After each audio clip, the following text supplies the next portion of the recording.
Welcome back to the P&W Custom Small-in-One XL 5-gallon desktop aquarium series. In the last video, we talked about adding our first livestock cleanup crew, going through the cycling process, and the first algae bloom.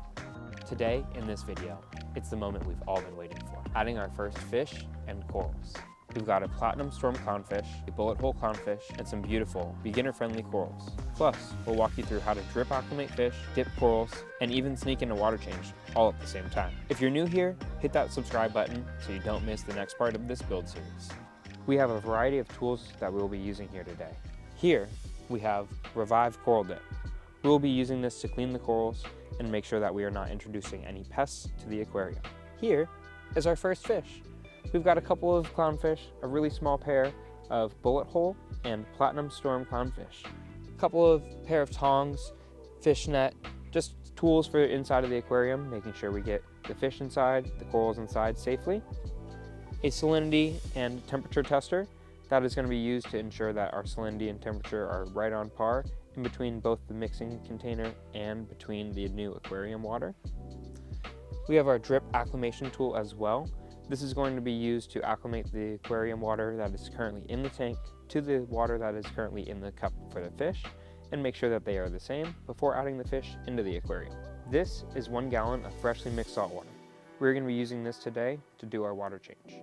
Now we're going to go ahead and get these fish drip acclimated and set up for being in the tank. Put our fish container here and get our drip acclimation line set up. This drip acclimation line actually has a hole that can go right in the back here to make sure that you're always getting fresh water, and this can go straight into the container. I like to set the acclimator at about halfway so that the water isn't pushing in quite too fast, and start by looking for a drip to see just how fast the water is dripping out. We're looking for a rate of about 1 to 2 drops per second. Right here, this is about ideal for acclimating your new fish. In the meantime, while the fish are acclimating, let's go ahead and dip our corals to ensure that we aren't introducing any pests to our freshly inoculated aquarium. We're going to go ahead and start by removing the cap and dosing 1 capful. The water in the container is the perfect amount for 1 capful, so make sure you read your container for the dip and make sure that you have the correct solution to water ratio. We're going to let this sit for about 10 to 15 minutes, occasionally stirring and mixing the water up to freshly oxygenate the aquarium water. Now we're going to use the salinity meter to ensure the salinity and temperature are the same between the aquarium and the fish's container. So we'll go ahead and let this start acclimating, getting the correct reading. Also going to check the salinity inside of the fish's container, and it looks like salinity is the exact same, and we just need to work on getting the temperature to be right about the same. The fish's container is just a little bit cooler, but that is to be expected when they're in a smaller volume of water without a heater. Now that we've finished dipping our corals, let's put them in the aquarium and get them settled in their temporary home. We're not going to glue them down yet, as we want to make sure we find the correct spot where they're the happiest first. So we're going to start by removing the lid and just getting this completely out of the way. I'm going to bring another container out and put some freshly mixed salt water to rinse the corals off after they have been dipped now, before placing them inside of the aquarium.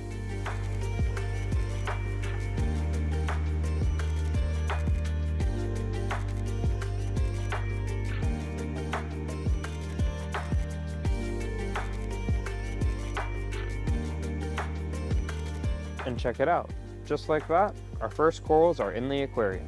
We didn't glue any of these corals down as we want to get an idea of where they're the happiest, and we're going to move them around a couple times, kind of decide what we think looks best before we permanently glue them down. Now that the corals are inside of the aquarium and the fish are getting closer to acclimation, we can see that the jar is starting to get full and we need to dump some of this water out.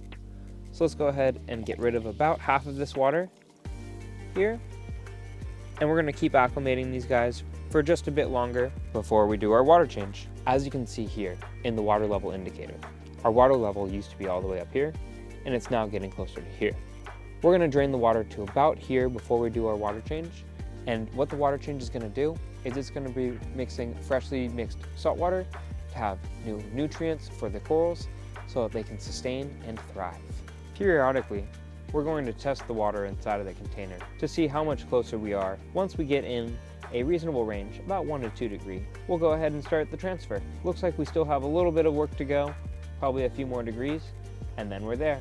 Probably 15 to 20 more minutes, and we're currently about 20 to 30 minutes into the dipping process so far. Now's a good time to also do a little bit of maintenance inside the aquarium. We're going to remove the sponge and rinse it inside of some aquarium water. Wow, check it out. The filter has been really working and pulling all this detritus out of the aquarium to keep your display looking fresh and clean. Rinse the sponge in aquarium water so that it still remains full of beneficial bacteria, but pulls out any extra detritus from the actual filter itself. Wring the sponge out a couple more times, and then place it directly back into the first compartment of your aquarium media basket.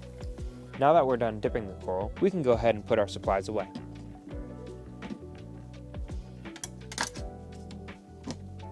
This is the new stand for the Small-in-One XL 5-gallon aquarium kit. What's really awesome about this stand is it's crafted to perfectly fit your 5-gallon aquarium. And the door opens up. You can store things like auto top-offs, tools, food, lots of other accessories inside of here. The door includes magnets to keep the door shut and held down, as well as hinges so that you have a smooth, soft close. Handcrafted using a 1/4-inch acrylic, this stand is sturdy enough to hold your tank on any surface. Elevate your P&W Custom 5-gallon Small-in-One XL with the new aquarium stand. Available separately or as a kit with the aquarium.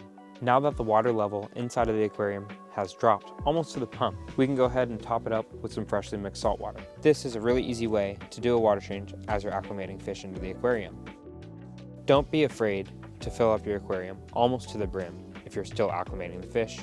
The water in the aquarium is going to continue to drip through the drip acclimator and make sure that the fish are at the same salinity and temperature as the water that you just freshly mixed in. After about 45 minutes to an hour, the water is acclimated the same between the aquarium and the container for the fish. We're ready to introduce our fish into the aquarium. We're going to start by removing the drip acclimator from the aquarium. Now that the water is the same between the container and the aquarium, let's go ahead and get our fish into their new homes.